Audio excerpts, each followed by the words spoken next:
it going? It's That Nerd Ryan here, and today, that was weird. Today we're going to be discussing Star Wars Visions. We're going to talk about Season 2, Episodes 1 through 3. I already got a complaint about this with John Wick. I don't want to hear it really quick. So I'm going to re-review Season 1 of Visions once I finish Season 2. I do already have a review up, but at the time of making Season 1 review, I was not a fan of anime, and also at the same time I was using my computer to watch, meaning that I was using it as sound and not really paying attention or appreciating it. So my original review for Season 1 was kind of bashing it, and in a sense I do feel like a different person then. But I did want to discuss Visions 2, since that is the most prominent one that's out right now. So we're going to do 3 episodes this week, 3 episodes next week, 3 episodes the week after, and then we'll get into Visions Season 1 after that. So without further ado, let's talk about the first 3 episodes. The first one is called Sith. So really quick, this season is not just anime. This is animation from all over the world. If I remember right, I believe Sith might be Brazilian. I could be incorrect. I apologize. I just know that the second one is Australian, and I don't even know what the third one is. I'll fix that in the next episode of knowing where stuff is. But yeah, so this one follows a artist who is trying to complete a painting, and it turns out she used to be a Sith. So anytime she paints anything, darkness shows up in it. She doesn't want darkness in it. And then all of a sudden the perimeter proximity stuff goes off, so she has to check it out. As she is getting ready to check out, she drops her lightsaber and drives out and sees that there's a Sith with 2 companions there. She takes out the companions without using a lightsaber, mainly with using her speeder, and then the other Sith chases her down, where she takes out her lightsaber, which is dual-bladed, one side green, one side red, and fights and defeats the Sith. It turns out that was her old Sith master, and in her killing him, she became the master of the Sith.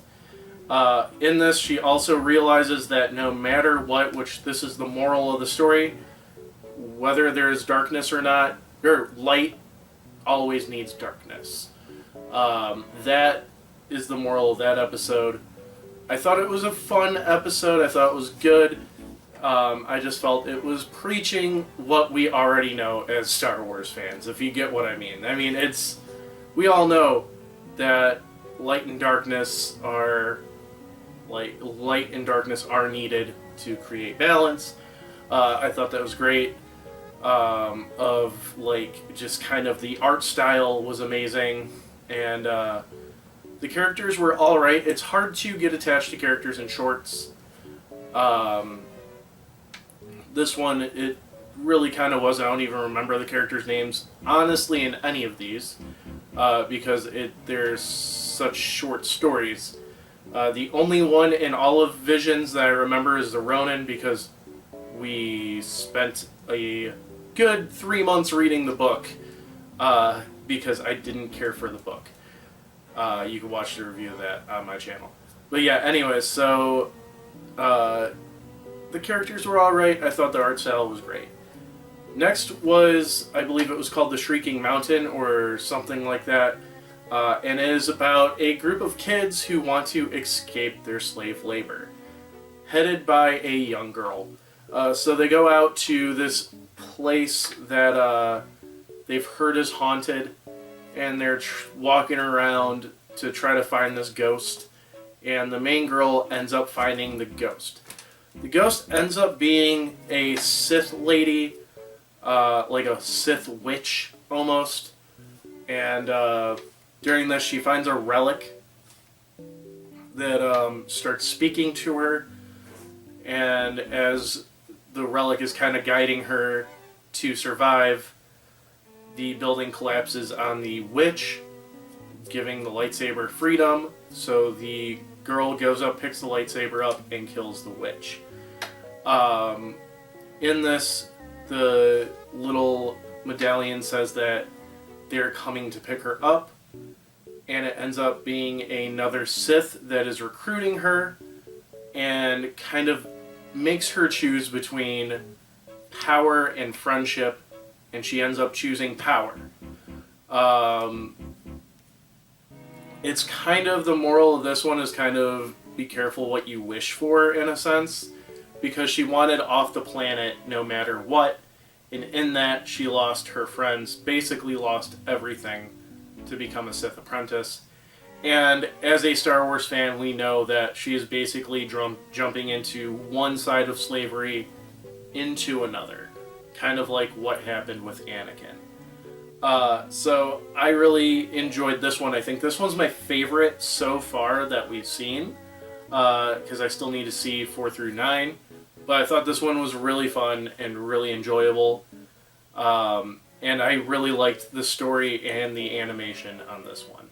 The next one was a claymation, and it was called In the Stars.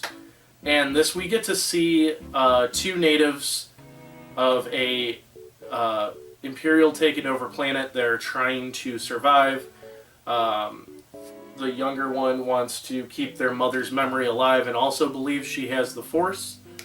And the oldest daughter is more of a realist and survivalist. So what happens is when the older sister realizes that they need more water, she breaks into a Imperial facility to take the water, take some water to survive, and the younger sister tags along without her knowing, getting her captured. So we get to spend time of them trying to escape. We also get to see snowtroopers in this, interestingly enough, and a very cruel Imperial officer. We'll get why for that in a second. But basically, the sisters try to escape, and the youngest one decides that she needs to go back. She gets captured again by Imperials and is told to be thrown off the mountain. That's why this Imperial officer is so terrible, is because orders a little tiny girl to get thrown off the mountain. In that, the older sister tries to save her, but misses, but catches her with the Force, proving that they can use the Force. In this, they get ambushed by a bunch of snowtroopers and ATST, the Imperial officer and everything, and they end up using the Force to fight and destroy the base, as well as survive. And then we get to see the painting of their mother light up, meaning that their mother is watching them. I thought this was a fun story. I thought the claymation, if it is claymation, it could just be animated to look like claymation, was very well done. It kind of brought me back to like Fantastic Mr. Fox, or even like Rudolph the Red-Nosed Reindeer, sort of Franken-Bass animation style or something like that. And I thought that was really cool. The story, I thought, was a little cookie cutter cheesy. I would have liked it maybe if like they didn't have the Force. But I mean, it's every company gets their own like choice of wanting to like tell their story their way. So obviously everybody's going to want to use some form of the Force in it. But yeah, I thought this one was alright too. So for the rankings, for Sith, I give it a 8 out of 10. For Shrieking Mountain, I give it a 10 out of 10. And for In the Stars, I give it a 7 out of 10. So next week we're going to be covering 4, 5, and 6. So I hope you guys enjoyed the video. Be sure to leave a like, comment, subscribe, ring that bell, and follow me on all my social media down below. It's That Nerd Ryan, signing off.